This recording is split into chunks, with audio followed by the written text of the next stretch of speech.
Un sacrifice agréable, c'est un sacrifice qui plaît à Dieu. Paul, dans le livre de Romains,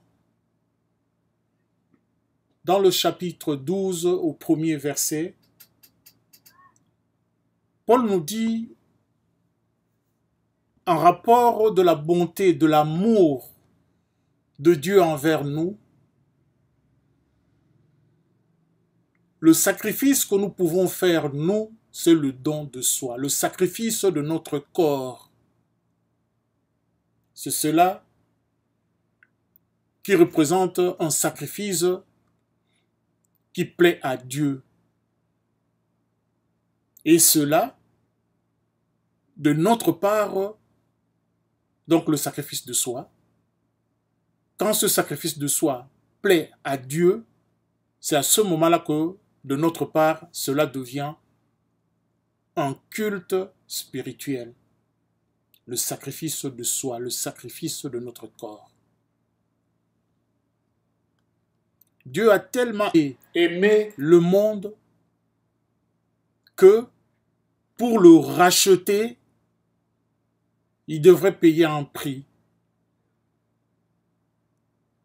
Cet amour est sans mesure que Dieu n'a pas hésité d'offrir son Fils unique.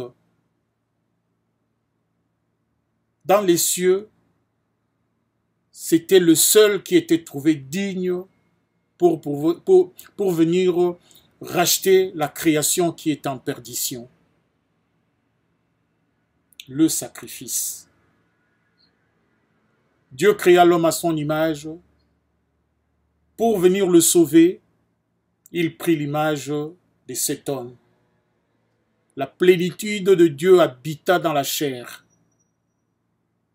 Il vint par sa création, par Marie, naître dans toute humilité dans une crèche, et il était le fils de charpentier.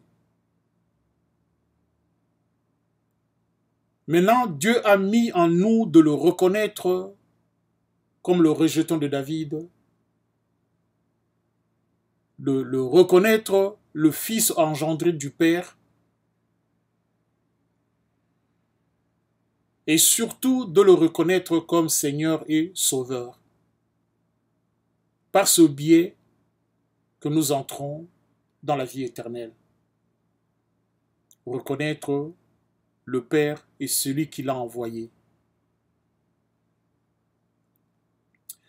Nous sommes dans le sacrifice bien-aimé.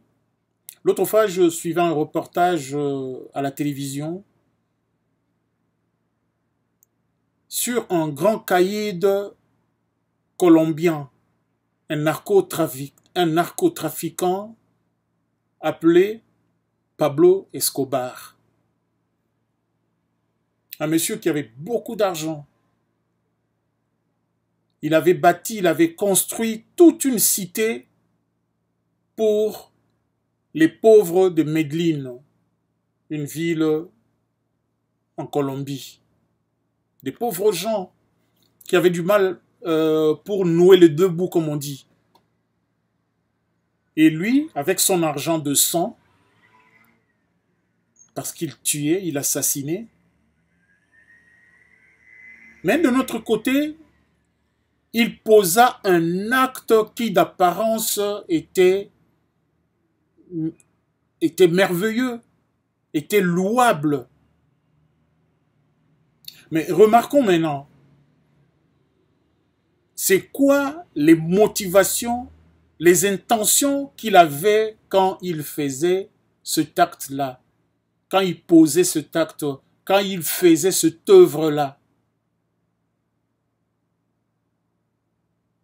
Nous savons que Christ est allé à la croix pour répondre, pour exécuter une demande de Dieu. Il était en mission de la part de Dieu. Mourir afin que toi et moi, nous puissions avoir la vie. Car Dieu nous a créés pour que nous puissions vivre. Même quand bien même la mort est rentrée par le péché au jardin, mais le plan de Dieu était que l'homme puisse vivre. C'est ça sa première pensée.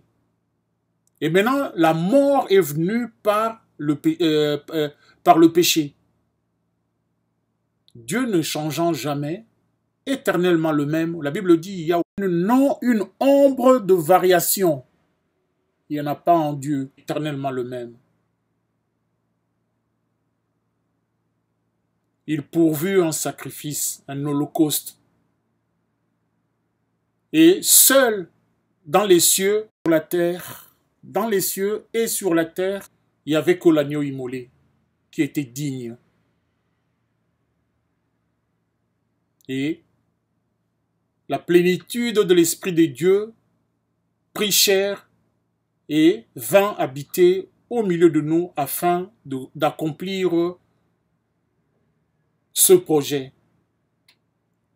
le projet du salut, le projet qui nous ramenait à la vie, qui nous ramenait dans l'alliance avec le Père, dans une nouvelle alliance avec le Père. L'intention, les motivations étaient à la gloire de Dieu.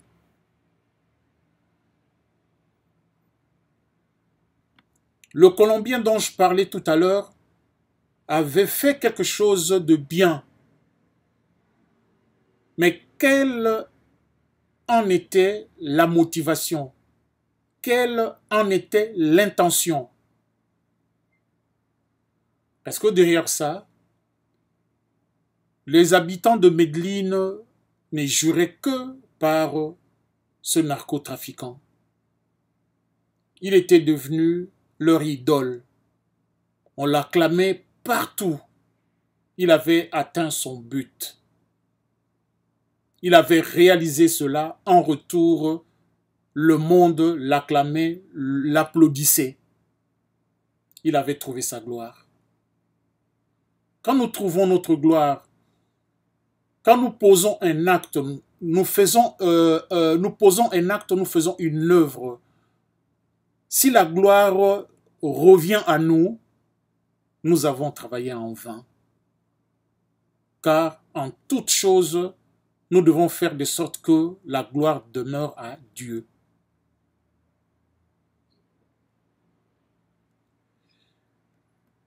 Maintenant,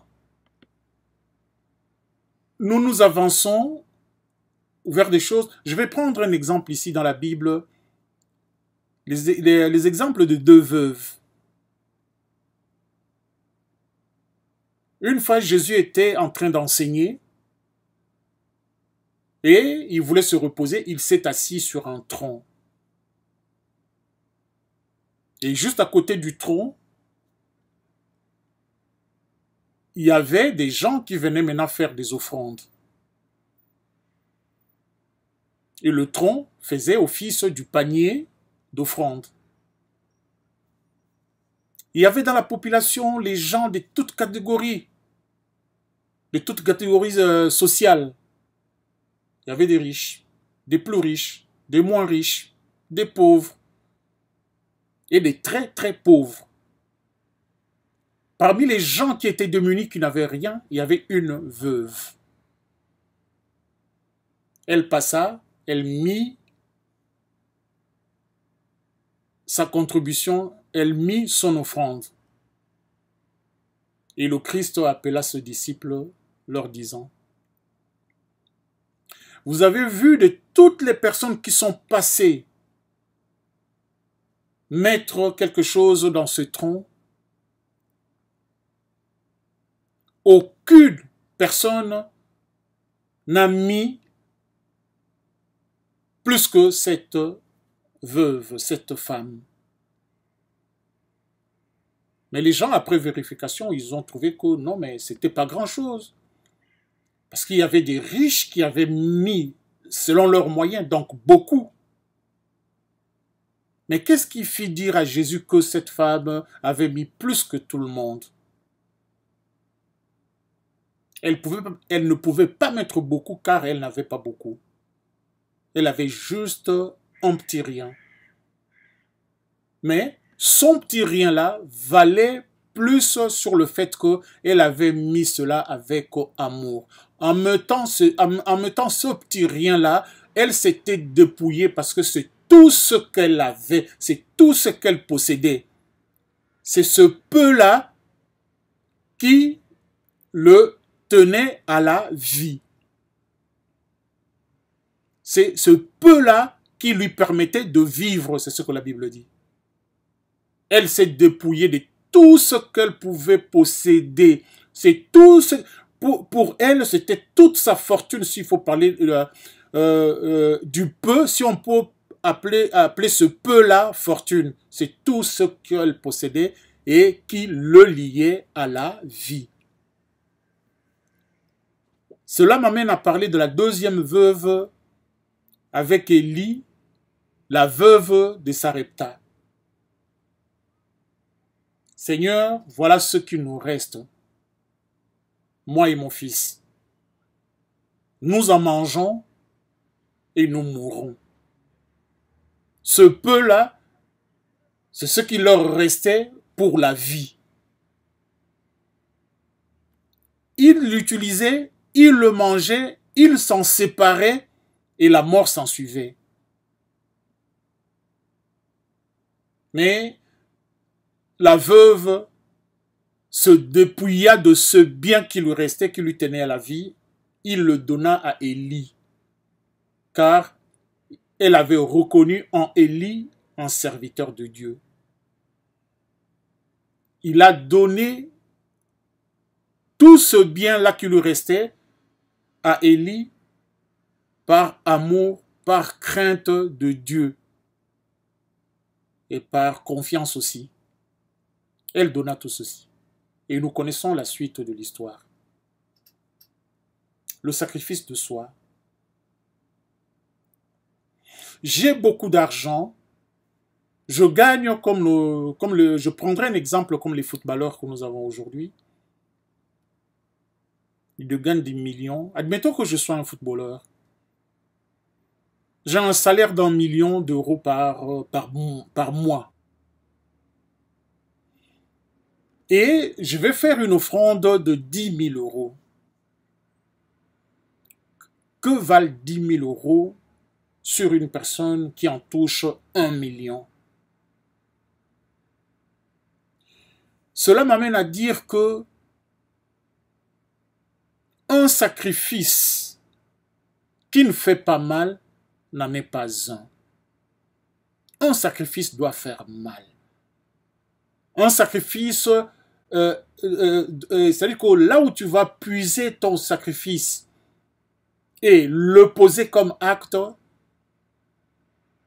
ça doit faire mal quelque part en toi. Quand ce n'est pas le cas, c'est nullement un sacrifice.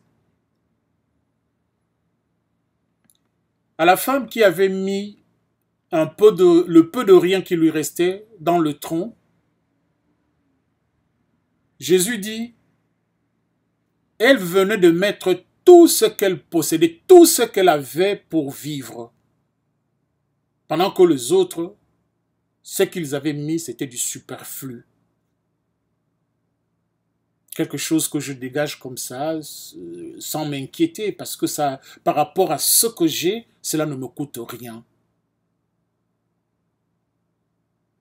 Mais pour les deux veuves, cela conduisait à la vie, à la mort.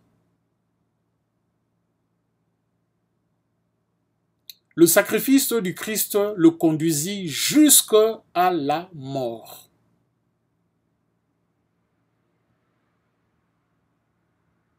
Bien-aimé, le sacrifice qui devient un acte, qui devient un culte spirituel pour ton Dieu, ce n'est que quand les motivations, quand les intentions de crainte de Dieu, d'amour de Dieu accompagnent ton œuvre, accompagnent ton sacrifice. Sans cela, ce sera comme une fontaine desséchée. Ce sera comme une source qui a tari. On vient voir s'il y a encore la vie. Non, la vie s'en est allée. Offrir quelque chose qui fasse mal, qui, même s'il conduisait à la mort, si c'est pour la gloire de Dieu, si c'est par crainte et par l'amour de Dieu, nous savons que ceux qui meurent en Christ, ceux qui meurent, donc, simplement pour dire que ceux qui meurent pour la gloire de Dieu vivent à jamais. Nous ne sommes pas de ce monde pour courir après de ce qui est de la chair, à amasser des trésors sur la terre. Nous courons plutôt pour avoir l'autre vie, la vie qui ne cessera jamais. Dieu a fait de nous ce qu'il est. Dieu est éternel. Quand nous aurons mené de bons combats ici et que nous aurions vaincu, nous allons devenir ce qu'il est. Et le Fils viendra des cieux nous prendre pour aller vivre éternellement avec lui dans la gloire du Père. Le sacrifice de soi.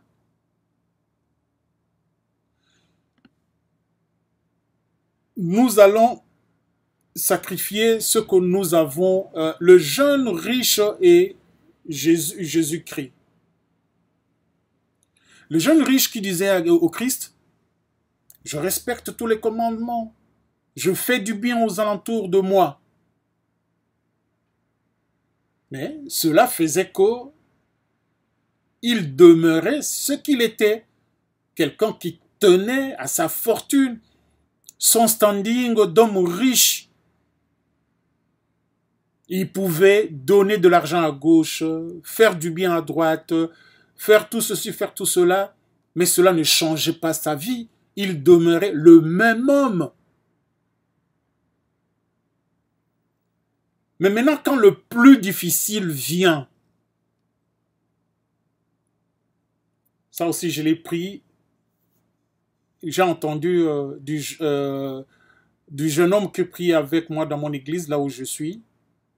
Il nous enseignait, puis un jour, il nous demande, il nous pose la question.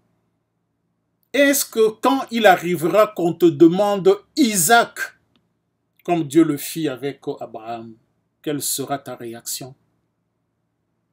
Quand Jésus demanda à l'homme riche, maintenant, sépare-toi de tout ton trésor que tu as amassé sur la terre et suis-moi. Il y eut un malaise.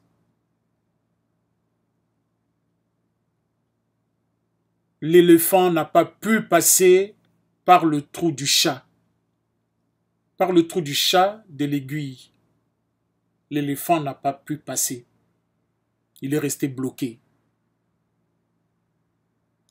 Amasser ce qui est de la chair, c'est demeurer dans la convoitise de tout ce que nous voyons dans la vie ici.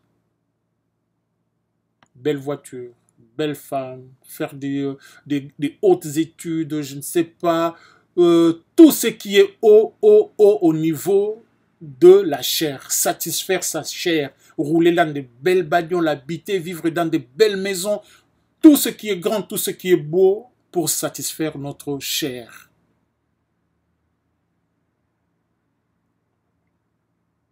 L'amour du monde est inamitié avec l'Esprit de Dieu.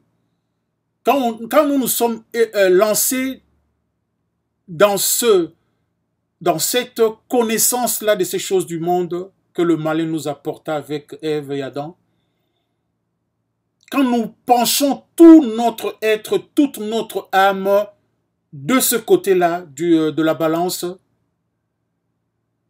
l'Esprit de Dieu sort de nous. Mais maintenant, nous reparlons du sacrifice.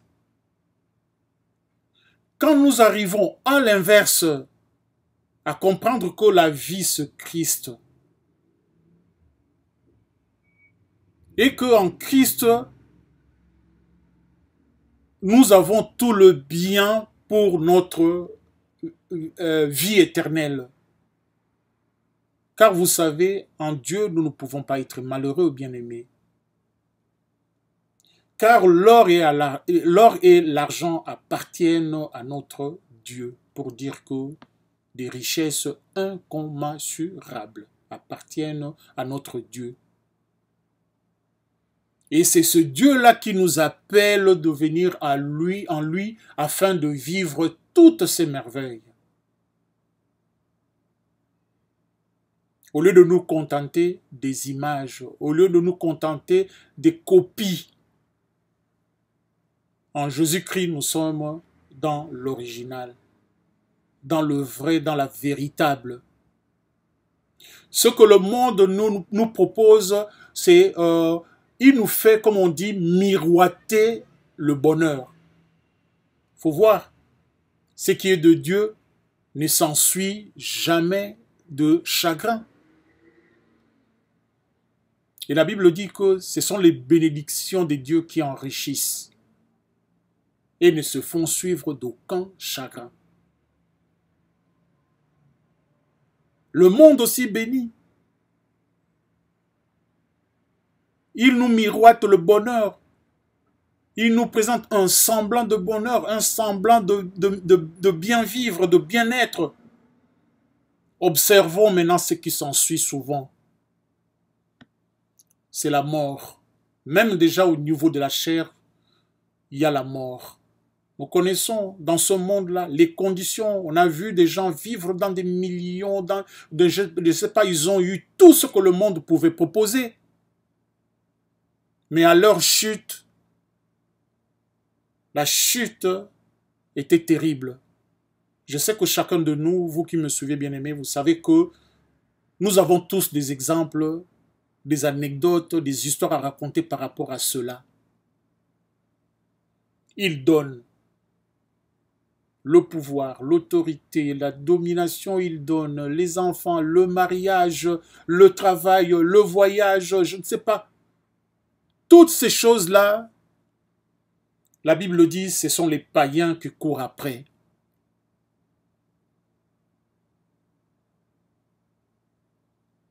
Et quand nous sommes dans la précipitation, quand nous vivons sans discernement, nous allons chercher la facilité, nous allons chez le malin et il nous le donne.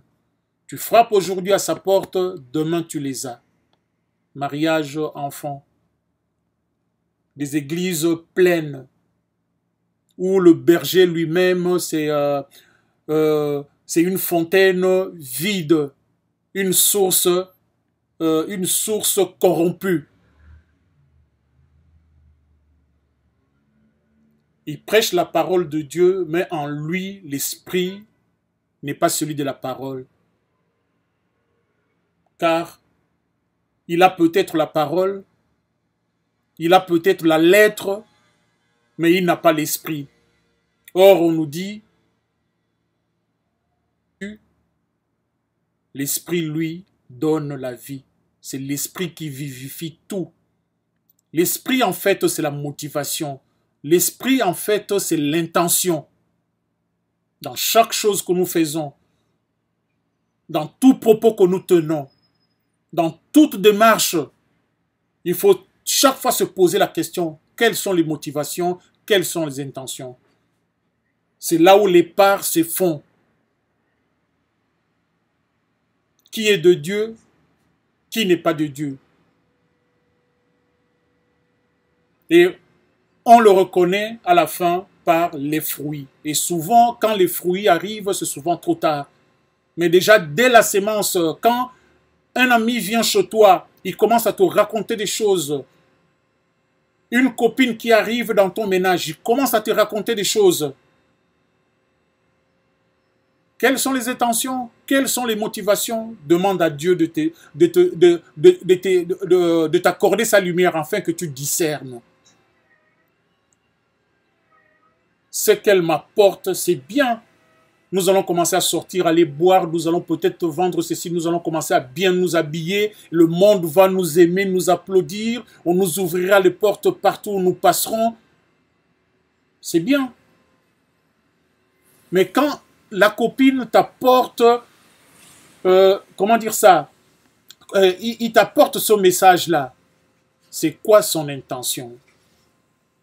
Peut-être que tu la rejoignes dans le camp des célibataires. Comme elle n'arrive pas à trouver elle, toi tu es dans ton ménage. Dieu t'a donné un mari. Comment qu'il soit, elle viendra dans ton ménage te faire comprendre que voilà, tu perds ton temps, tu es jeune, tu es belle, regarde-toi, et nanani, nanani. Et voilà, si tu n'as pas le discernement, c'est à ce moment-là plutôt qu'il faut se poser la question. Si je sors d'ici et je commence à compliquer ma famille, mon ménage, cela aboutirait à quoi? C'est à ce moment-là que tu demandes la lumière. Avant d'attendre de suivre et d'attendre que de voir les fruits. Et si les fruits ne sont pas les fruits de l'Esprit de Dieu, Dieu a mis en nous sa lumière afin que nous discernions, afin que nous voyions le loup avant qu'il ne rentre dans la bergerie. Dieu l'a fait. Il nous a donné, il nous a fait cette grâce-là. C'est à nous de rester concentrés, c'est à nous de rester connectés à son esprit. Quand le malin s'approchera, soit il rencontre le feu de la puissance de Dieu, soit quand il rentre, tu l'accueilles au nom de Dieu, il va faire demi-tour. Au nom de Jésus-Christ, il fera demi-tour. Le malin et son cortège d'hypocrisie, de médisance, de toutes ces choses mauvaises. Et quand tu auras chassé ces choses-là, bien-aimé, même si tu restes dans ta condition que le monde trouve misérable, cela aurait été aussi une forme plutôt des sacrifices que tu auras fait pour la gloire de ta maison. Une femme sage, c'est cette femme-là qui bâtit sa maison. Et quand tu fais ce genre de choses parce qu'un jour tu avais lu ce passage de la Bible qui disait qu'une femme sage bâtit sa... Donc tu le fais cette fois-là par crainte et par amour et par le respect de Dieu. Dis-toi bien que l'Esprit de Dieu vivra dans ta maison. L'Esprit de Dieu donnera la vie dans ta maison. Le sacrifice de soi. Ne pas suivre le monde à tout vent. Se mettre derrière tout ce qui se présente de ce monde ici. Ne nous aide pas. Il ne faut pas se conformer. Il ne faut pas se conformer de la génération présente. La génération présente, c'est quoi? C'est le temps dans lequel nous vivons. Il ne faut pas se conformer. Nous avons notre point de référence, notre repère, c'est dans la parole de Dieu. Je suis un enfant. Que me dit la parole de Dieu par rapport à mon statut d'enfant? Je suis une femme, je suis un homme, je suis chrétien, j'ai la foi, je crois en Dieu, je crois en Jésus. Que doit être mon image dans le monde? Qu'est-ce que je représente dans le monde? Nous sommes le sel pour ce monde ici. Ne perdons pas notre salinité, le goût du sel, que nous ne le perdions pas, parce qu'il n'y aura aucune autre chose qui pourra faire que nous récupérions ce goût-là, sinon la grâce de Dieu. Mais déjà, vivons en tant qu'un peuple mis à part. Car c'est ce que nous sommes. Ce que Dieu s'est choisi. C'est un peuple qu'il a mis à part pour servir à sa gloire. Ésaïe 60, 21, 22, on dit « Nous sommes le rejeton que Dieu a formé qu'il a planté de ses mains pour servir à sa gloire. Nous sommes un peuple mis à part. Nous ne devons pas être comme tout le monde, nous ne devons pas faire comme tout le monde, nous ne devons pas être comme tout le monde. Nous sommes un peuple mis à part pour son sacerdoce. Et cela n'est pas facile, d'où les sacrifices. Et Dieu nous appelle à faire un sacrifice de notre corps. Le corps, le temple de Dieu. Faire très attention. C'est vrai que nous courons. Le corps, c'est une image. Mais d'une manière aussi physique, réelle, nous devons faire attention à notre corps.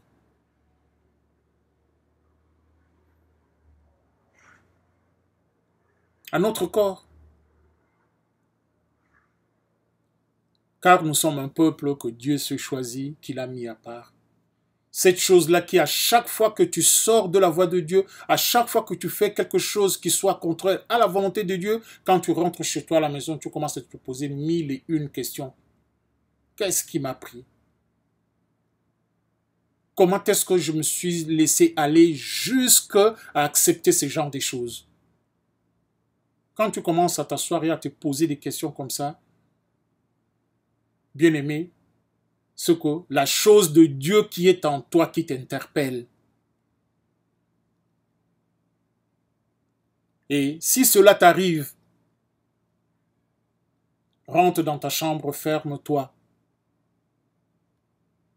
et commence à parler à ton Dieu. Il t'indiquera le chemin. Il n'y en a pas 10. Il te montrera la voie. Cette voie-là qui conduit à la vie. Le seul chemin qui conduit à la vie. Il n'y a qu'une seule lumière, comme le soleil. Il nous a envoyé Christ comme le soleil. Afin que nous voyions le soleil, avec le soleil, nous arrivons à distinguer les couleurs. Mais maintenant, la lumière Christ, c'était pour distinguer le bien et le mal. Le bien, c'est suivre Christ. Et le mal, c'est suivre le monde. Bien-aimés, nous sommes dans le monde avec sa convoitise. Être dans le monde et ne pas vivre comme le monde, c'est un sacrifice. Cela passe par de sacrifices. Voir n'est pas toucher. Voir n'est pas envier. Et le malin ne te le laissera pas tranquille. Quand tu gardes ta position de homme à part, d'un couple à part, des enfants mis à part, quand nous gardons ce statut-là par amour et par crainte de Dieu,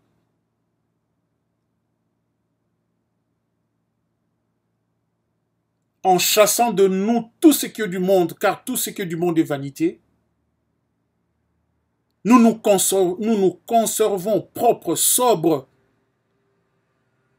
par crainte et par amour à notre Créateur. Dites-vous bien, bien-aimés, vous ne manquerez de rien. Vous aurez peut-être, par rapport au monde, vous aurez peu, mais ce peu-là vous suffira. Par rapport au monde, vous serez peut-être des gens simples, pour ne pas dire malheureux. Les enfants de Dieu ne peuvent pas être malheureux. Sauf au regard de la chair. Cela nous servirait à quoi? De gagner le monde et de perdre notre âme. Vivons là où nous sommes tels que nous sommes. Si cela est de Dieu, gloire à Dieu. Et nous trouverons notre bonheur là où nous sommes. Avec peut-être pas grand-chose, avec rien, mais nous vivrons dans la paix, dans le bonheur, déjà ici sur la terre. Car notre Père pourvoira. Bien-aimé, ça passe par des sacrifices. Pour tenir une certaine situation, un certain statut d'enfant de Dieu, du peuple mis à part de Dieu, cela passe par des sacrifices. Car le monde ne nous laissera pas tranquilles. Le malin, il viendra. Il prendra un cortège de médisance, d'hypocrisie, de jalousie, de tout ce qui est mauvais. Il prendra tout cela en un bloc. Ils viendront vers toi. Te présenter même de faux amours. Mais toi, dans la puissance de l'esprit qui habite en toi, tu blâmeras toutes ces choses-là et ils repartiront par 1000 chemins. Ils repartiront par 1000 chemins. Car celui qui vit en toi est plus fort que le monde. Celui qui vit en toi s'appelle le lion de la tribu de Juda. Celui qui vit en toi, c'est le bâton de Moïse, le bâton de Élie. Aujourd'hui, nous l'avons sous la puissance du nom de Jésus-Christ. Quand nous nous avançons, nous nous levons, nous nous avançons, le monde recule.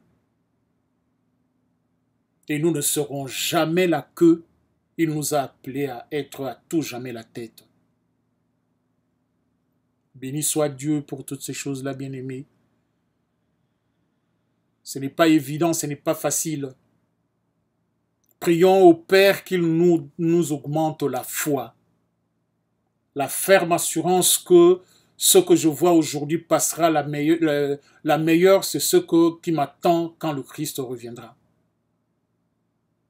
J'aurai mon salaire plutôt. Car le seul rémunérateur que nous avons pour tous nos sacrifices, pour tout ce que nous endurons, c'est Dieu. Et la meilleure de salaire qu'il nous réserve, c'est la vie à tout jamais. Prions pour la foi. Prions pour le vrai amour. Prions pour que le véritable soit parmi nous. Dans tout lieu où nous sommes, que ce qui est de Dieu, l'amour, que cela soit véritable.